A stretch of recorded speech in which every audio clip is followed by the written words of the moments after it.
গল্পের শুরু কোনো চিৎকার দিয়ে নয়, শুধু নীরবতার ভেতর দিয়ে। আমি তখনও জানতাম না নীরবতা শব্দের চেয়েও শক্তিশালী হতে পারে। কলকাতার রাত, জানলার বাইরে গাড়ির শব্দ, আর আমার ঘরের ভেতর একটা ছোট লাল রেকর্ডিং লাইট। এই তিনের মাঝখানেই জন্ম নিয়েছিল এই গল্প। আমি শুধু কথা বলতে চেয়েছিলাম, কেউ শুনবে কি না সেটা তখনও গুরুত্বপূর্ণ ছিল না। আমি প্রথম ভিডিও রেকর্ড করি একেবারে হঠাৎ করে। কোনো স্ক্রিপ্ট ছিল না, কোনো পরিকল্পনাও নয়। শুধু মনে হয়েছিল আজ কথা না বললে দম বন্ধ হয়ে যাবে। জানলার বাইরে রাতের কলকাতা ধীরে ধীরে স্তব্ধ হচ্ছিল। আমি ক্যামেরার দিকে তাকিয়ে নিজের নাম বলিনি, শুধু বলেছিলাম আমি কথা বলতে চাই। শব্দগুলো খুব সাধারণ ছিল, কিন্তু বলার পরেই মনে হলো আমি যেন কিছু খুলে ফেলেছি। ভিডিও আপলোড করার পর আমি অপেক্ষা করিনি, তবু রাত ভর ঘুম এলো না। সকালে দেখি ভিউ হয়েছে, কিন্তু কোনো কমেন্ট নেই। সেই নীরব উপস্থিতি আমাকে অস্বস্তিতে ফেলেছিল। কেউ দেখেছে, কিন্তু কিছু বলেনি। আমি বুঝতে পারিনি এটাই ছিল প্রথম ফাঁক। দ্বিতীয় ভিডিওতে আমি আগের চেয়ে ধীরে কথা বললাম, ইচ্ছে করেই কিছু জায়গায় থামলাম। থামার সময় বুকের ভেতর কেমন একটা চাপ তৈরি হচ্ছিল। ভিডিও আপলোড করার কয়েক ঘন্টার মধ্যে প্রথম মেসেজটা এলো। নাম ছিল নীরা। সে খুব ছোট করে লিখেছিল, থামাটুকু ভালো লেগেছে। আমি অবাক হয়েছিলাম, কারণ আমি কাউকে বলিনি কেন থেমেছিলাম।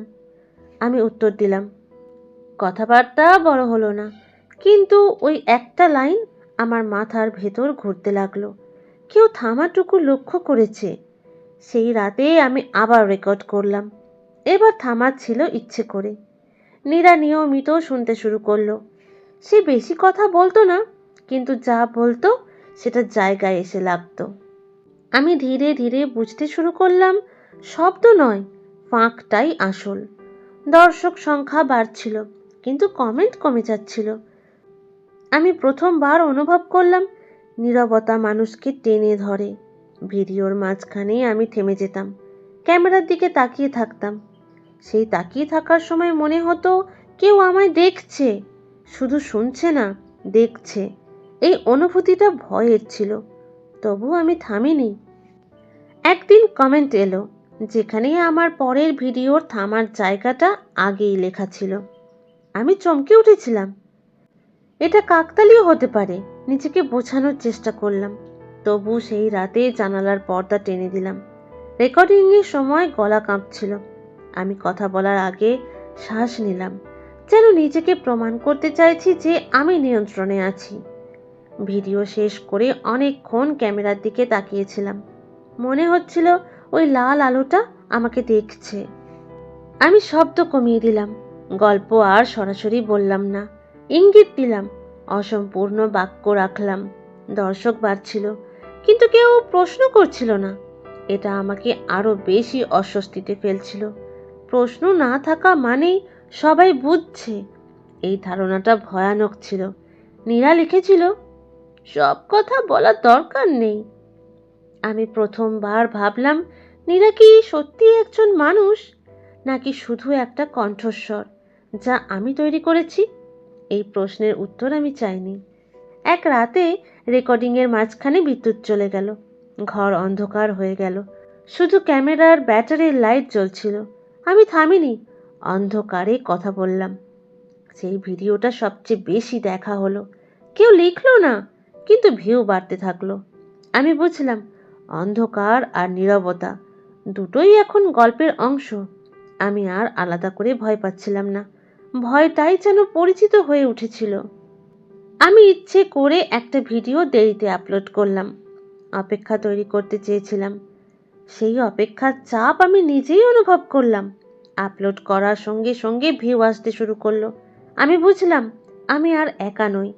আমার থামা, আমার দেরি, সব কিছুর দিকে কেউ তাকিয়ে আছে। এই উপলব্ধিটা ভারী ছিল, কিন্তু একই সঙ্গে শক্তিও দিচ্ছিল। আমি নিয়ন্ত্রণটা পুরোপুরি হারাইনি, শুধু ভাগ করে নিয়েছি। আমি নিজের শহরে কথা বলতে শুরু করলাম। কলকাতার রাস্তা, রাতের আলো, চায়ের দোকান সবই গল্পের ভেতর ঢুকে পড়ল। শহরটা যেন একটা চরিত্র হয়ে উঠল। জানালার বাইরে তাকিয়ে মনে হতো শহরও শুনছে। শব্দ কম, আলো কম, কিন্তু উপস্থিতি স্পষ্ট। নীরা সেদিন লিখেছিল, শহর কথা বলে যদি থামতে জানো। আমি আর জিজ্ঞেস করিনি সে কিভাবে জানে। এই সিজনের শেষ ভিডিওতে আমি স্পষ্ট করে বললাম না কিছুই, শুধু বলেছিলাম এই ফাঁকটাই থাক। ভিডিও শেষ করে আমি ক্যামেরা বন্ধ করিনি সঙ্গে সঙ্গে। কয়েক সেকেন্ড নীরবতা রেখে দিয়েছিলাম। সেই নীরবতাই সবচেয়ে বেশি দেখা হলো। আমি বুঝলাম এটা আর শুধু আমার গল্প নয়, এটা একটা প্রক্রিয়া। আমি ভয় পেয়েছিলাম, কিন্তু পালাইনি। সিজন 1 শেষ হওয়ার পর আমি বুঝতে পেরেছিলাম আমি শুধু আর ক্যামেরা নই, কোথাও একটা চোখ খুলে গেছে। সেই চোখ নামহীন, মুখহীন, কিন্তু খুব মনোযোগী। এই সিজনে ভয় আর নীরবতা আর ব্যক্তিগত থাকে না, ভয় ছড়িয়ে পড়ে। আমি আর শুধু গল্প বলি না, আমি পর্যবেক্ষিত হই। দর্শক এখন শ্রোতা নয়, তারা উপস্থিতি। সিজন 1 শেষ হওয়ার পর কয়েকদিন আমি কিছু আপলোড করিনি, ইচ্ছে করেই নয়, শরীর যেন সাড়া দিচ্ছিল না। তবু ফোনে নোটিফিকেশন আসতো, ভিউ বাড়তো পুরনো ভিডিওতে। কেউ লিখতো না, কিন্তু সংখ্যা কথা বলতো। আমি নতুন ভিডিও রেকর্ড করার সময় বুঝতে পারছিলাম আমার কণ্ঠ বদলে গেছে। আগের মতো স্বতঃস্ফূর্ত নয়, হিসেবি। ক্যামেরার লাল আলোটা এবার আর নিরপেক্ষ মনে হচ্ছিল না, মনে হচ্ছিল ওটাই প্রথম দর্শক। আমি কথা বলার সময় বারবার থামছিলাম, যেন কেউ মাঝখানে ঢুকে পড়বে। ভিডিও আপলোড করার পরই একটি প্রশ্ন এলো, আপনি কাকে বলছেন? প্রশ্নটা সাধারণ, কিন্তু বুকের ভেতর কেমন একটা কাঁপুনি ধরিয়ে দিল। এই প্রশ্নের উত্তর আমি দিইনি, দিতেও চাইনি। তার বদলে পরের ভিডিওতে আমি দর্শকের কথা বললাম কেউ যদি শোনে তবে সে উপস্থিত। এই ভিডিওতে আমি জানালার পর্দা খোলা রেখেছিলাম। রাতের আলো ঢুকছিল ঘরে। কথা বলতে বলতে বারবার মনে হচ্ছিল জানালার বাইরে কেউ দাঁড়িয়ে আছে। যুক্তি দিয়ে নিজেকে বোঝালাম এটা শহরের শব্দ, আলো। তবু কথা শেষ করে ক্যামেরা বন্ধ করার সময় হাত কেঁপে উঠেছিল। ভিডিও আপলোডের পর কমেন্ট এলো খুব কম, কিন্তু সবাই যেন ঠিক জায়গায় থামছিল। আমি বুঝলাম দর্শক এখন আমার পজ জানে। এই পর্বে নীরা আর লিখল না। হঠাৎ করেই তার নামটা কমেন্ট থেকে উধাও হয়ে গেল। প্রথমে স্বস্তি পেলেও পরে অস্বস্তি বাড়ল, কারণ নীরার ভাষা রয়ে গেল। অন্য কমেন্টে তার মতো শব্দ, তার মতো থামা। আমি ভাবতে শুরু করলাম নীরা কি একজন ছিল নাকি একটা ছাঁচ। আমি ভিডিওতে নীরার কথা উল্লেখ করলাম না, কিন্তু ইঙ্গিত দিলাম। দর্শক বুঝলো, কেউ প্রশ্ন করলো না। এই নীরব সম্মতি আমাকে আরো বেশি ভয় পাইয়ে দিল। একদিন ইনবক্সে একটি অদ্ভুত ফাইল এলো। কোনো নাম নেই, শুধু কয়েকটা বাক্য, অনেক জায়গায় ফাঁকা। আমি ফাইলটা খুলে পড়তে গিয়ে বুঝলাম বাক্যগুলো আমারই বলা, কিন্তু সম্পূর্ণ নয়, যেন কেউ আমার কথা আগে থেকেই লিখে রেখেছে। আমি সেই রাতেই ভিডিও করলাম। এই ভিডিওতে আমি খুব ধীরে কথা বললাম, প্রতিটা বাক্যের আগে থামলাম। দর্শক সংখ্যা বাড়তে থাকলো লাইভে। কেউ কিছু বলল না। আমি অনুভব করলাম এই থামাগুলো কেউ গুনছে। আমি বুঝতে পারলাম দর্শক এখন আলাদা মানুষ নয়, তারা একসাথে একটা চোখ।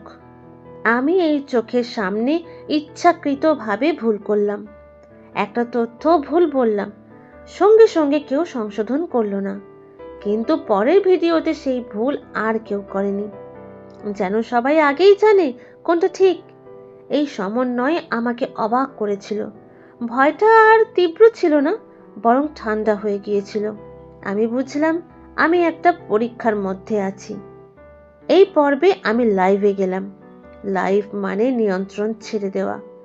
কথা বলার মাঝখানে হঠাৎ প্রশ্ন এলো, আপনি কি থামবেন? প্রশ্নটা পড়ে আমি চুপ করে গেলাম কয়েক সেকেন্ড। চ্যাট চলছিল, কিন্তু কেউ আমাকে চাপ দিচ্ছিল না। আমি বুঝলাম থামাটাই এখন প্রত্যাশিত। আমি থামলাম। এই থামার সময় ভিউ সবচেয়ে বেশি ছিল। আমি আর অস্বস্তি লুকাইনি। আমি নিজের রুটিন বদলালাম, ঘর, সময়, আলো সব কিছু। তবু দর্শক মানিয়ে নিল। এটা আমাকে আরো অস্থির করলো। আমি বুঝলাম তারা পরিবেশ দেখে না, তারা কণ্ঠের ভিতর ঢুকে পড়েছে।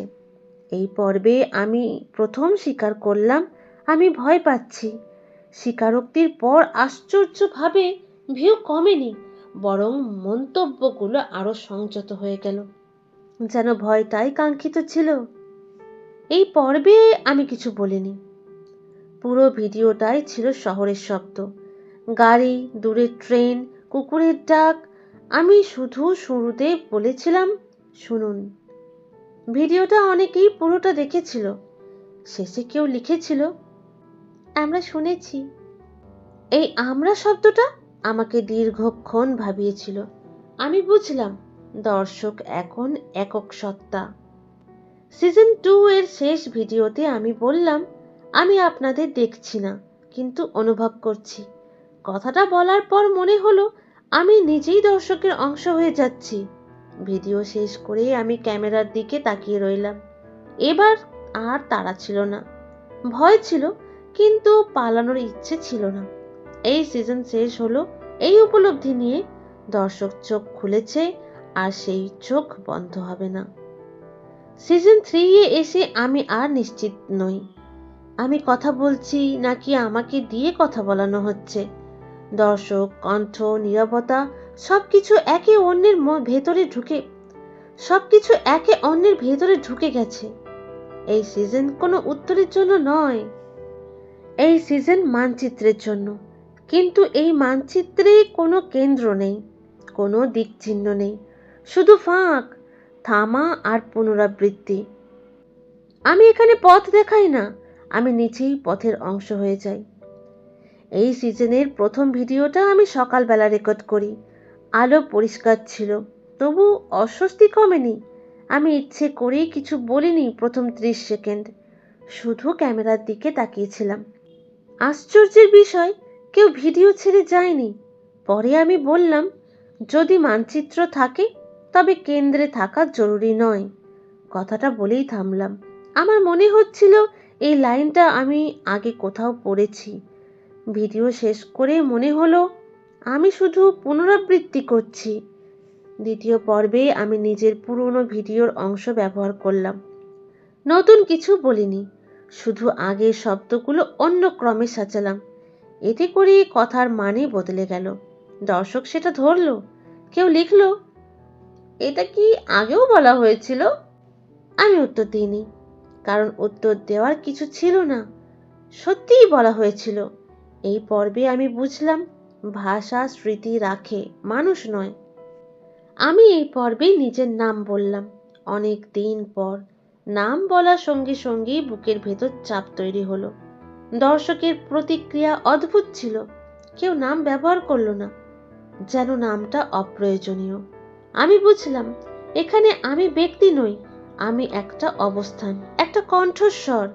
এই উপলব্ধিটা ভয়ানক হলেও পরিষ্কার ছিল। আমি আর নিজেকে ধরে রাখার চেষ্টা করলাম না। আজকের পর্বে শহরটাই কথা বলল। আমি ক্যামেরা নিয়ে রাস্তায় বেরোলাম। মুখ দেখালাম না, শুধু রাস্তার শব্দ, হাঁটার আওয়াজ। কথা বলিনি, কিন্তু দর্শক বুঝলো এটা আমি। পরিচয় এখন শব্দে নয়, প্যাটার্নে। কেউ লিখলো, এটা মানচিত্রের উত্তর দিক। আমি জানতাম না কেন উত্তর দিক, কিন্তু শব্দটা মাথায় থেকে গেল। মানচিত্র তৈরি হচ্ছিল। আমি ইচ্ছে করে একটা ভুল নকশা দিলাম, একটি রাস্তার নাম ভুল বললাম। দর্শক সংশোধন করলো না সরাসরি, বরং পরের ভিডিওগুলোতে সেই রাস্তা আর কেউ উল্লেখ করলো না। ভুলটা মুছে গেল, যেন কখনো ছিলই না। আমি বুঝলাম এখানে ভুল সংশোধন হয় না, ভুল বাদ পড়ে যায়। এই নিয়মটা ভয়ানকভাবে কার্যকর। আজকের পর্বে আমি দর্শকদের উদ্দেশ্যে একটি প্রশ্ন রাখলাম, কিন্তু তার উত্তর চাইনি। প্রশ্নটা ছিল, আপনি কি মানচিত্রে আছেন?